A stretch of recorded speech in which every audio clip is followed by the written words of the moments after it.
goddess. Dollar sign pretty E. But today's message we want to talk about, I'm having another clip added to this message here about this lady explaining, okay, what is the difference between the Pharaoh spirit and the NARC spirit, okay? Totally two different types of energy, but it could be negative and negative, okay, with the Pharaoh and NARC. And so it is a difference. Pay close attention, okay? Maybe you can get a piece of paper, take some notes or whatever. But just check out for yourself. Comment down below what you think on these two different types of energies and how many times have you encountered them before, because I know we all have. Okay, we're grown here. Alrighty? Namaste. Recap. Okay, guys, let's go the through this things that will recap. let you I know had the to do it, difference not just for between the you Pharaoh guys, but for spirit myself and the narcissist. as well as the spirit is moving. What have I learned in this series? Number one, the Pharaoh, the difference between the Pharaoh and the narcissist is that the fight begins in the end. This is when you tell them you're not going to deal with it. This is when they realize, oh, you're serious. This is also when they realize your seriousness has affected what they got going on. In the case of the story with Pharaoh and Moses, you will notice that Pharaoh really got upset. He didn't really get ready to fight until his son, you know the story. Something happened to his son. I'll put it that way.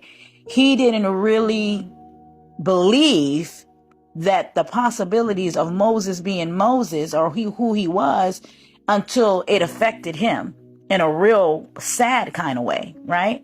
Then he wanted to get angry. Again, he still didn't want to let his people go, Moses' people go. He still didn't want to do the right thing. He continued to fight.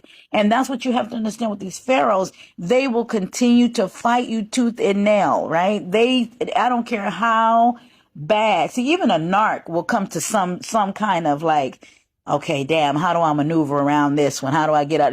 They come to, but a pharaoh, because of their pride, that's the whole characteristic of a pharaoh in comparison to a narc, is that their pride is their downfall. Some narcs are, just because a person's a narc doesn't mean they're prideful. A lot of narcs have low self-esteem issues, obviously. They need your supply. That's another thing. Pharaoh spirits do not need, I have to remember, they don't need nothing from Jay. They got it made. They don't need absolutely nothing from me. If anything, I'm their entertainment. If anything, you're their entertainment. If anything, you're the gesture to them.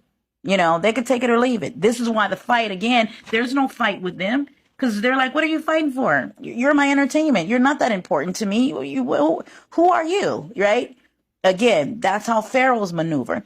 Another way that you can decipher the difference is because, unlike narcs will do smear, what's it called? Share smear campaigns or start smear campaigns, I should say. And Pharaoh won't do that, because they don't see you as important. They're not going to waste their energy to even go and spread a bad rumor on you, because it's like you're the servant. You're not that important to them. So how then do you fight them? Just like I said, you guys will figure that out on your own spiritually. As for me, I know I have to fight spirit with spirit. Like, there is no other way around. There is no other way to conquer a pharaoh unless you go to a higher source and a higher power.